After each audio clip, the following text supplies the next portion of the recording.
Tentu saja akan lega, semua kader akan lega, tidak hanya saya saja sebagai ketua PLH. Akan tetapi ini karena memang secara nasional rasanya PDI Perjuangan ini kan ada yang menarik sana, menarik sini, ada yang menutup sana, menutup sini gitu.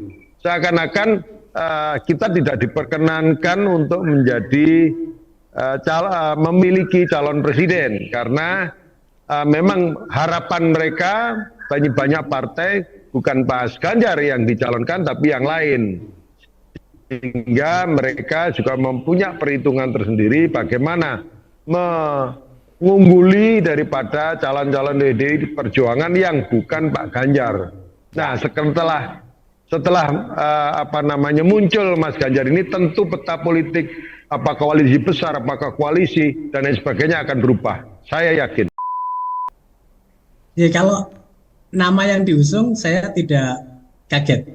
Ya. Tapi kalau pilihan waktu dan momentum pengumumannya surprise menurut saya. Ya. Karena selama ini saya selalu memprediksi PDIP akan mengambil posisi last minute untuk penentuan calon, dan saya kemarin paling kemungkinan ya akhir Agustus Ya. karena tersedia waktu 19 Oktober untuk pendaftaran. Dengan mengucapkan Bismillahirrohmanirrohim, menetapkan Saudara Ganjar Pranowo sekarang adalah Gubernur Jawa Tengah sebagai kader dan petugas partai untuk ditingkatkan penugasannya sebagai calon Presiden Republik Indonesia dari Partai Demokrasi Indonesia Perjuangan.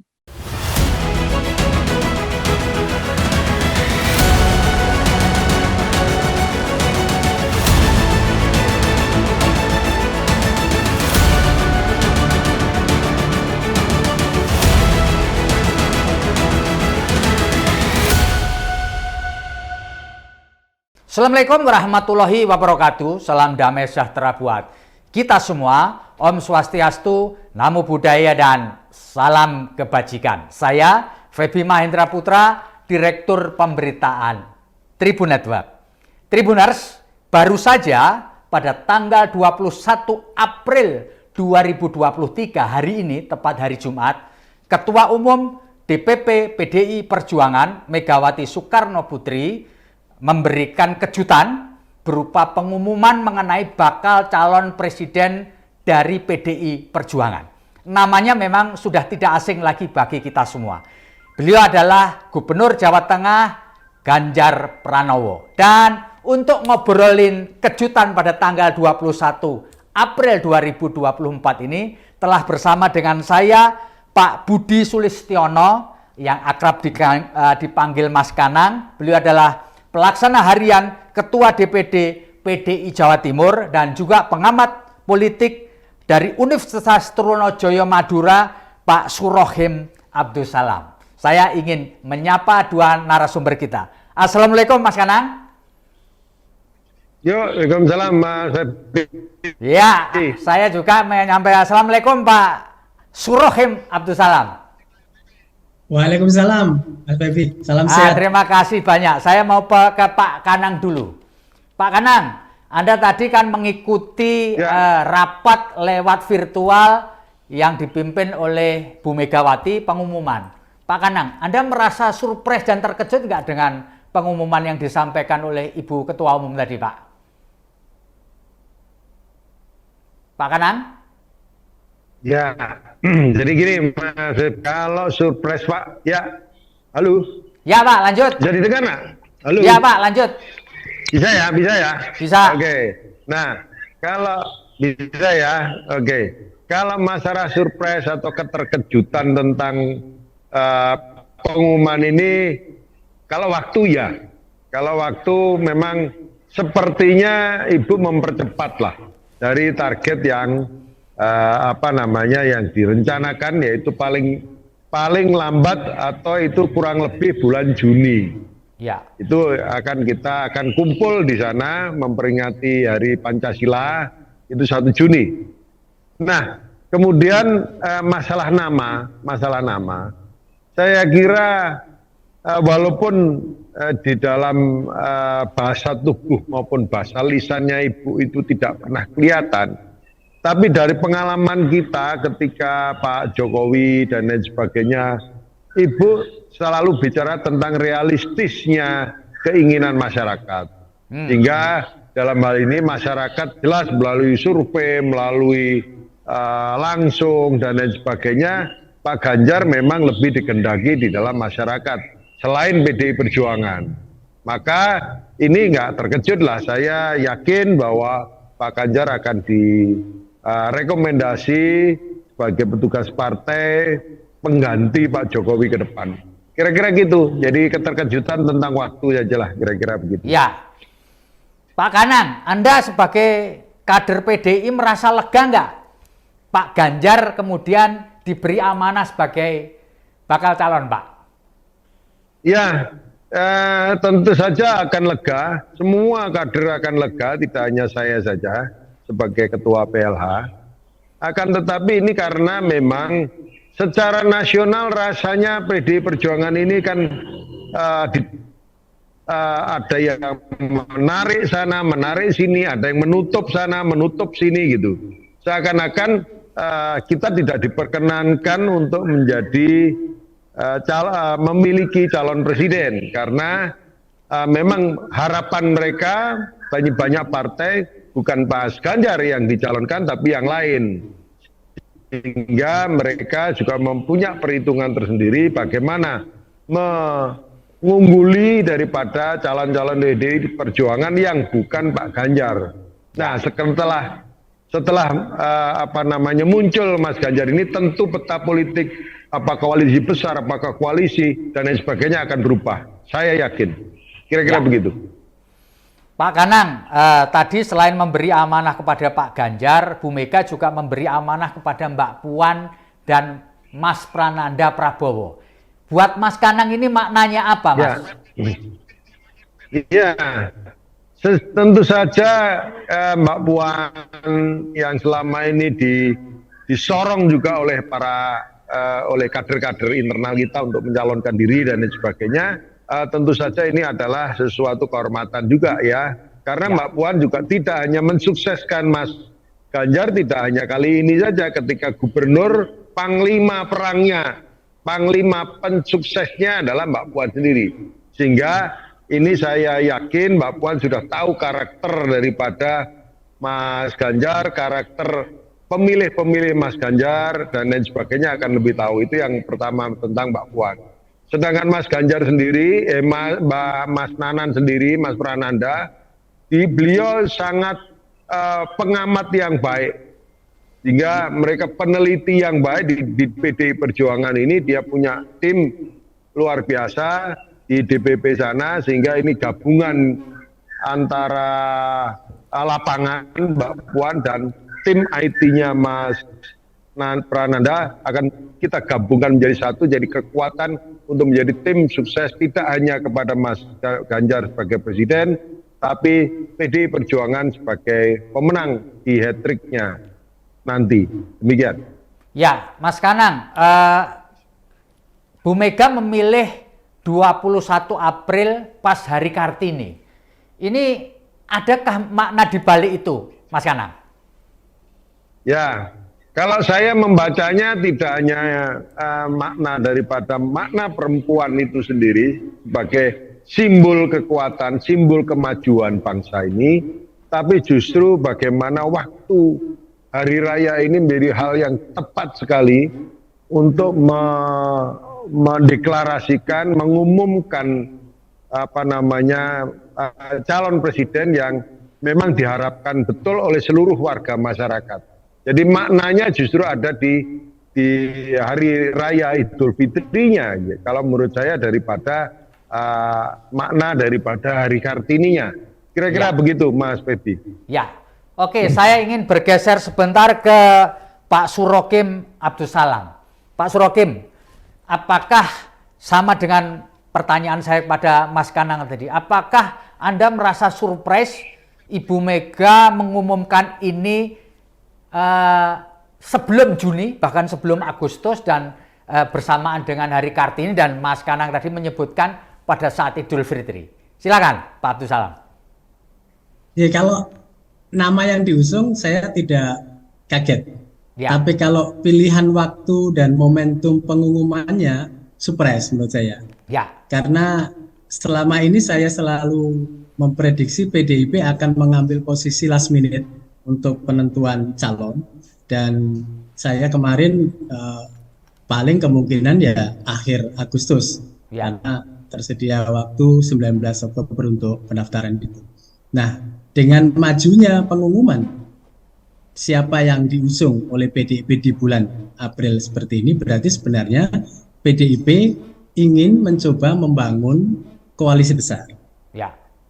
Kalau yang pilihan last minute, nah itu kemungkinan besar PDI akan running sendiri, ya, dengan memenuhi persyaratan, tentu saja pemenuhan persyaratan tadi. Tapi kalau waktunya April seperti ini, sebenarnya itu juga pesan dan sinyal kepada partai-partai lain, silakan bagi yang mau bergabung, PDIP sudah punya calon presiden yang akan diusung, yakni Pak Ganjar Pranowo. Nah, saya kira waktu April, Mei, Juni, Juli, Agustus ini, saya kira cukup waktu bagi partai-partai lain yang tertarik untuk mengusung Pak Ganjar Pranowo bisa bergabung di dalam koalisi PDIP. Saya kira PDIP kali ini cukup serius ya. Kalau last minute, saya pikir over PDIP. Tapi kali ini April, saya pikir PDIP betul-betul ingin membuka peluang bagi partai lain untuk berkoalisi dalam rangka memenangkan Pilpres 2024. Ternyata PDIP keinginan untuk hat-trick itu juga semakin besar, semakin tinggi, dan sudah sering kita terima sinyalnya bahwa PDIP ingin mendata posisi untuk mengusung calon presidennya. Dan hari ini mereka sudah mengumumkan, saya kira ini akan menjadi bandul bagi terbentuknya koalisi yang lain, karena memang sedang ditunggu PDIP sebenarnya arahnya mau kemana.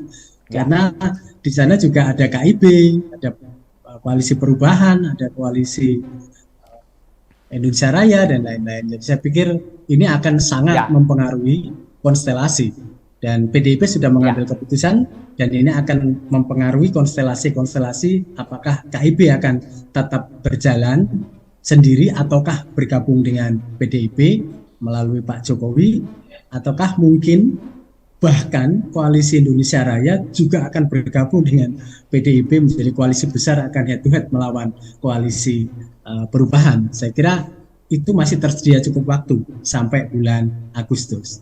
Ya. Dan momentum pilihan Hari Kartini akhir Lebaran sungguh mengagetkan menurut saya. Tidak ada sinyal angin, tidak ada sinyal apa, kemudian mendadak begitu cepat diumumkan. Saya kira PDIP juga sedang mengajari kita semua bahwa kalian jangan mengatur PDIP, kami punya otonomi sendiri terhadap hal ini. Dan saya kira ini pesan yang ingin juga disampaikan PDI, bahwa PDIP tidak ingin ikut-ikut arus gitu ya. Dia punya momentum sendiri yang diputuskan sendiri, dan dia sangat tidak tergantung pada kondisi eksternalnya. Jadi saya kira cukup banyak pesan-pesan yang hendak disampaikan oleh PDI. Selain memilih Hari Kartini tadi, itu juga bagian poin yang penting untuk disadari bahwa Mas Ganjar, betapapun calon presiden yang diusung PDIP, tetaplah dalam bahasa Pak Kanang dan teman-teman PDI adalah kader partai yang ditugaskan oleh Ibu Megawati sebagai ketua umum. Pak, saya ingin bergeser lagi ke Pak Kanang. Pak Kanang, apakah penunjukan Pak Ganjar sekarang ini akan memberi pengaruh efek ekor jas kepada PDIP, terutama di Jawa Timur, Pak Kanang? Ya, insya Allah lah. Saya yakin karena banyak yang masa-masa kita yang mengambang, gitu ya. Itu masih menunggu siapa calonnya PDI Perjuangan. Ya. Jadi saya yakin kalau akan muncul penambahan dari PDI Perjuangan dari ekor jasnya Mas Ganjar 10-15% akan bertambah lah kira-kira begitu. Jadi sangat berpengaruh di Jawa Timur terutama. Kalau Jawa Tengah otomatis lah itu nggak usah dibicarakan lagi. Nah, kira-kira gitu Mas Febi. Kalau kita bicara efek ekor jasnya atau Ganjar efeknya akan mengatakan demikian. Terima kasih. Ya, Pak Kanang, Jawa Timur ini potensi elektoralnya terbesar kedua di Indonesia setelah Jawa Barat. Bisa diberi gambaran Pak Kanang, apa yang kira-kira prioritas akan dilakukan oleh para kader PDI Perjuangan di Jawa Timur, terutama pengurus DPD PDI Perjuangan Jawa Timur, Pak? Silakan, Pak. Ya, yang pertama setelah ada PLT dan PLH, kita sudah melakukan konsolidasi akbar di semua titik dapil yang ada. Ini yang pertama. Dan itu selalu juga ditanyakan oleh masyarakat, siapa presiden? Ya. Dan halo Pak. Itu ketika pesan bahwa, halo? Ya Pak, lanjut. Selalu bicara tentang Pak Ganjar, kita harapan.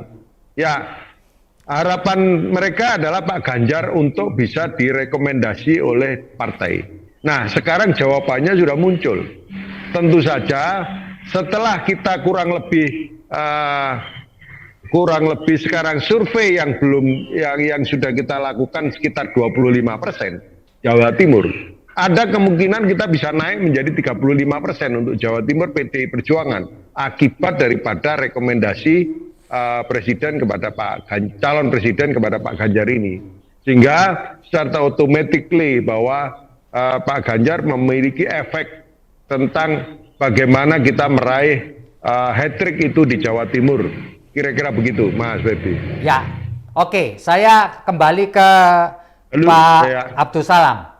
Pak Abdul Salam, tadi Anda mengatakan saya tidak terkejut ketika nama Ganjar Pranowo diumumkan Bu Megawati Soekarno Putri. Nah, kan sebelumnya juga ada Mbak Puan, Mbak. Apa makna dari ini? Barangkali Mas Abdul Salam bisa memberikan satu analisis mengenai kekuatan dari Pak Ganjar sehingga kemudian bisa mengalahkan potensi Mbak Puan Maharani. Silakan Mas. Ya, Bu Mega itu kan politisi yang dalam tanda kutip berpengalaman dari pemilu ke pemilu. Punya best practice yang cukup banyak baik di Pilpres maupun di Pilkada. Pasti beliau juga punya insting sekaligus hitungan dengan matematika politik yang juga akurat, dan ini sekaligus juga menunjukkan kepada kita semua memang Bu Mega betul-betul kingmaker. Selama ini orang selalu menduga bahwa yang disiapkan adalah Mbak Puan, tapi Bu Mega sangat realistis bahwa ini adalah pemilihan langsung, bukan pemilu melalui parlemen.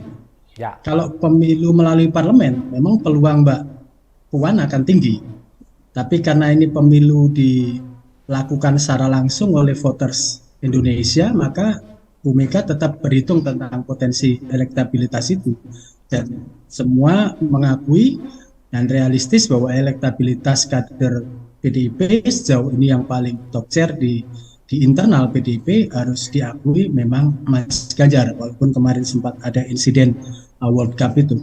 Jadi terkait dengan hal ini sekaligus mengkonfirmasi bahwa memang Bu Mega cermat.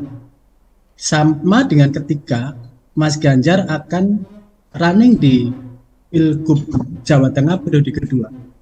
Semua orang pada waktu itu, kemungkinan ini Pak Ganjar tidak akan direkom lagi karena mungkin ada friksi yang cukup kuat antara kekuatan Mas Ganjar dan Mbak Puan pada saat itu. Tapi faktanya Mas Ganjar juga masih tetap direkom oleh Bu Mega.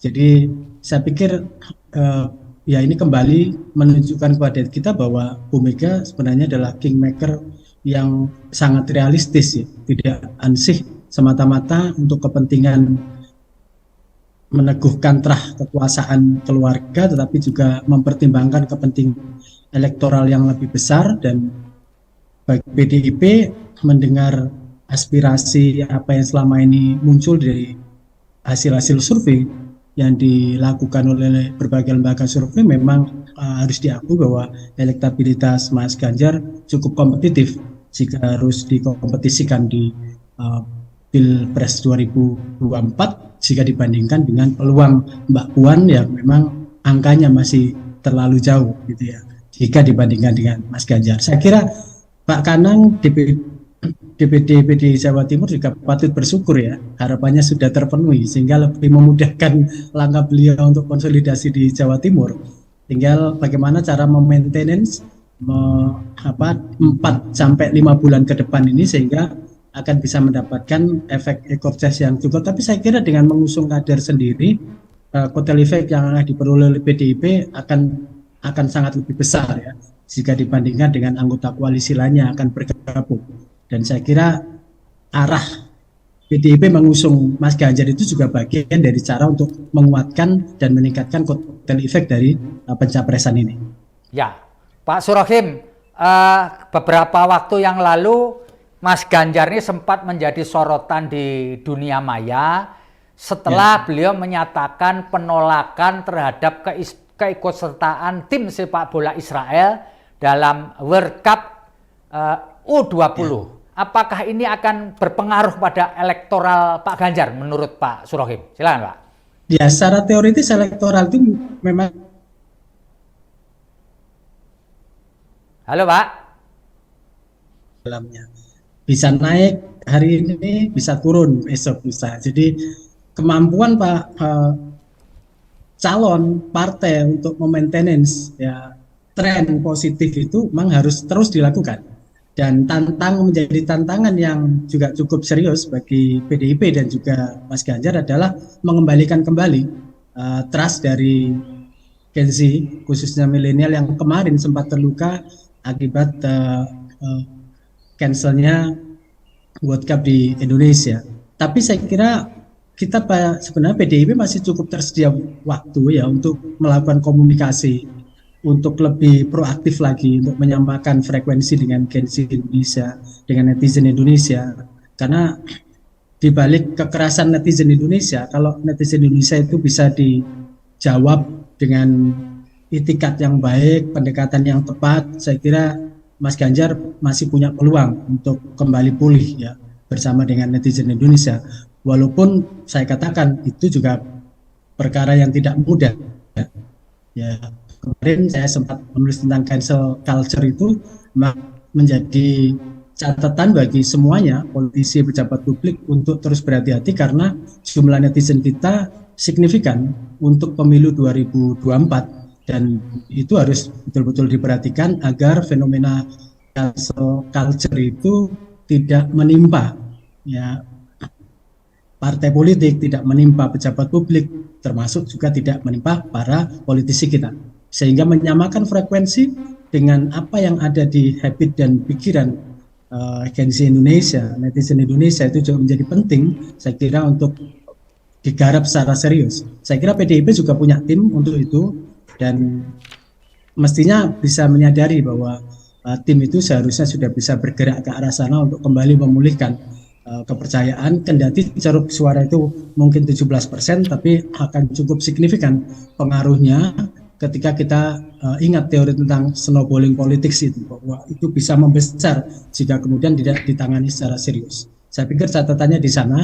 Pak Ganjar punya potensi untuk mendekat dengan generasi Gen Z kita, tapi jelas itu butuh strategi, jelas butuh pendekatan yang mungkin agak berbeda dengan apa yang terjadi kemarin. Ya, Pak Kanang, ini sama dengan pertanyaan yang tadi saya ajukan ke Pak Surohim. Jawa Timur ini gudangnya penggemar bola, Pak. Dan kemarin Pak Ganjar sempat membuat kecewa bersama Pak Koster terhadap pegila bola karena gagalnya Piala Dunia U20. Menurut Pak Kanang, gimana ini Pak? Untuk memulihkan kembali dukungan penggemar bola di Jawa Timur, Pak? Ya betul Mas Febi. Jadi beberapa saat yang lalu memang surveinya Pak Ganjar ini menurun. Ya. Akibat daripada blunder yang disampaikan oleh Pak Ganjar yang seakan-akan penundaan daripada eh, U20 World Cup-nya Piala Dunianya di Indonesia ini di cancel. Nah, padahal sebenarnya itu hanya bagian kecil daripada masukan kepada negara agar kita hati-hati terhadap pelaksanaan yang dihadiri oleh Israel. Nah, dari situlah sebenarnya Pak ini menjadi kehati-hatian kita semua, termasuk Pak Ganjar untuk ke depan, karena yang dilihat tidak Israelnya akhirnya, tapi penundaan atau pengalihan tempat Piala Dunia U20 inilah yang menjadi masalah. Tapi dalam realistisnya akhirnya kita secara perlahan-lahan memang apakah itu netizen, apakah itu milenial, itu memang perlu diperhitungkan dan diperhatikan. Maka dalam hal ini kita berikan pengertian ya melalui media-media yang ada bahwa kenyataannya politik Israel jauh beda dengan Indonesia. Bahkan ada penyerangan-penyerangan di Israel sana, di Palestina sana, di Palestina yang memang setelah pernyataannya Pak Ganjar ini justru harus diberikan pengertian secara intens. Saya yakin dalam waktu dekat ini kita juga akan lakukan survei lagi, ya ini sedang berjalan, dan setelah kita coba berikan pengertian para netizen, para milenial, penggemar bola terutama. Nah ini saya yakin ini sudah mulai mengerti, sudah mulai meng-calling down kan semuanya, dan nanti saya yakin akan pulih seperti sedia kala dan kita akan terus deketi, kita lakukan perlakuan dengan baik. Saya kira demikian, Mas Bebi. Ya, Pak Surohim, saya mau geser Pak Surohim. Pak, ini kan wakil presiden calon wakil presiden atau bakal calon wakil presiden pendamping Pak Ganjar kan belum disampaikan oleh Bu Megawati. Menurut perkiraan Pak Surohim, di antara stok yang ada ini Pak, yang bisa membantu elektoralnya Pak Ganjar itu siapa ya Pak? Ya, penentuan Wapres itu sepertinya akan sangat bergantung pada dinamika koalisi yang akan terbentuk. Ya. Kalau PDIP kemudian sendirian mengusung Mas Ganjar, memang PDIP akan lebih leluasa ya, memasangkan Mas Ganjar dengan siapa saja kehendak Bu Mega. Gitu. Tapi ketika kemudian PDIP akan membangun koalisi bersama dengan partai-partai lain, maka biasanya PDIP akan memasrahkan target itu kepada koalisi-koalisi yang lain. Karena memang target utama PDIP memang pada capresnya, bukan cawapresnya. Karena persoalan kotel efek tadi itu ternyata yang paling besar itu ada di capresnya. Dan jika kemudian nanti akan terbentuk koalisi besar, saya kira dinamika yang akan terjadi di partai pengusung akan mempengaruhi siapakah wakil presiden yang akan dicalonkan. Seperti kejadian pada saat Pak Jokowi akan mengusung capres yang sempat tarik ulur ya, antara Pak Mahfud MD dan Pak Yai Ma'ruf waktu itu. Dan PDIP mengambil langkah untuk memasrahkan itu kepada anggota-anggota koalisi. Siapa sebaiknya dari anggota koalisi itu. Ternyata kemudian mereka mengambil aman semua, mengambil safe posisinya untuk mengusung Pak Yai Ma'ruf. Tetapi dinamika politik yang sekarang tentu berbeda dengan 5 tahun yang lalu. Sekarang lebih dinamis lagi karena semua partai pasti punya kehendak dan punya keinginan juga untuk mendapatkan kotel efek setelah PDIP ketika mengusung Mas Ganjar. Sehingga opsi itu bisa jadi mungkin pertama berasal dari ketua umum partai, bisa jadi juga dari tokoh independen. Tapi prediksi saya yang paling mudah untuk terjadi itu ya independen.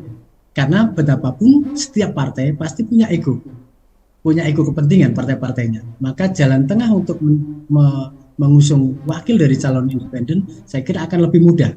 Apakah diambilkan dari tokoh masyarakat, tokoh publik, ataukah mungkin anggota kabinet, ataukah nama-nama yang sudah beredar selama ini. Tapi jikalau opsi yang pertama muncul adalah ketua umum partai, maka peluang Pak Erlangga Hartarto sebagai ketua umum Partai Golkar jika KIP bergabung akan cukup besar karena dia punya kontribusi suara yang cukup banyak di antara jika dibandingkan dengan PAN dan PDIP. Tapi PAN dalam konteks membangun koalisi besar ini lebih proaktif hari-hari ini. PAN lebih proaktif untuk mengambil peran di sana. Sehingga PAN juga pasti punya kepentingan untuk itu. Nah, apakah akan menguat ke ketua umum partai atau ke calon independen? Kita masih akan butuh waktu mungkin 2 bulan 3 bulan lagi ketika kemudian apakah jadi bergabung KIP itu kepada koalisi PDIP. Jadi menurut saya masih cukup tersedia peluang untuk menimbang-nimbang kembali, termasuk juga munculnya calon-calon independen yang akan diusung oleh partai-partai. Kian banyak partai-partai yang akan bergabung ke PDIP, peluang masuknya calon wakil presiden independen menurut saya akan kian tinggi. Gitu. Pak Srokim, apa mungkin Pak Prabowo akan menjadi bakal calon presiden dari Pak Ganjar, Pak? Termasuk opsi begitu itu, saya kira masih mungkin terjadi. Tapi opsinya saya kira bukan Pak Prabowo akan menjadi capres karena sudah dikunci oleh PDIP bahwa capresnya adalah Mas Ganjar. Maka peluang Pak Prabowo masuk di dalam koalisi PDIP itu paling masuk akal adalah mengisi slot calon wakil presiden. Nah, jika yang terjadi seperti itu, maka saya pikir akan sangat-sangat kompetitif. Mas Ganjar dipasang dengan Pak Prabowo karena memang dua orang ini secara elektabilitas dalam tren setahun terakhir ini selalu memuncaki survei nasional kita. Tapi memang sungguh tidak mudah untuk memasangkan keduanya. Tapi jika angin sedang berpihak dan ternyata kemudian Pak Prabowo legowo untuk menjadi calon wakil presiden dari Pak Ganjar Pranowo, maka saya pikir PDIP akan sangat beruntung. Karena betapapun juga Pak Prabowo ini kandidat presiden yang sudah berulang kali ikut running di dalam Pilpres, punya pengalaman, punya pendukung loyal, dan lain-lain. Tapi sekali lagi itu jalannya cukup terjal. Tapi namanya politik di Indonesia selalu ada faktor-faktor X yang kadang-kadang di luar perkiraan kita. Sehingga saya juga tidak menutup kemungkinan apakah Pak Prabowo tetap bersikeras menjadi calon presiden dan tidak mau menerima pinangan menjadi wakil presiden, itu juga menurut saya belum bagus. Ada orang-orang yang bisa sangat mempengaruhi Pak Prabowo dalam konteks ini, karena Pak Prabowo punya banyak senior di TNI, punya hubungan dan relasi baik dengan Bu Mega, punya relasi baik juga dengan Pak Jokowi. Jadi saya kira Bu Mega, Pak Jokowi, petinggi-petinggi senior TNI itu saya kira masih punya peluang untuk memengaruhi Pak Prabowo untuk bisa bergabung juga dengan koalisi PDIP. Saya kira itu. Ya. Baik, ini pertanyaan pamungkas untuk Pak Kanang. Pak Kanang, apa yang ingin Anda sampaikan kepada kader PDIP di Jawa Timur dan pemilih atau pemilik suara Jawa Timur terkait dengan pemberian amanah kepada Pak Ganjar sebagai bakal calon presiden di tahun 2024. Silakan Pak Kanang. Ya, mungkin saya ikut menanggapi sedikit tentang koalisi tadi, Pak. Ya. Jadi yang pertama tentang koalisi, saya yakin setelah muncul nama Pak Ganjar ini akan terbentuk lagi koalisi-koalisi baru. Ya. Ya. Tentang wakilnya siapa itu, saya yakin koalisi itu akan bicara siapa yang cocok untuk disandingkan kepada Mas Ganjar. Bisa dari partai politik, bisa juga dari komunitas-komunitas tertentu lah, kira-kira begitu.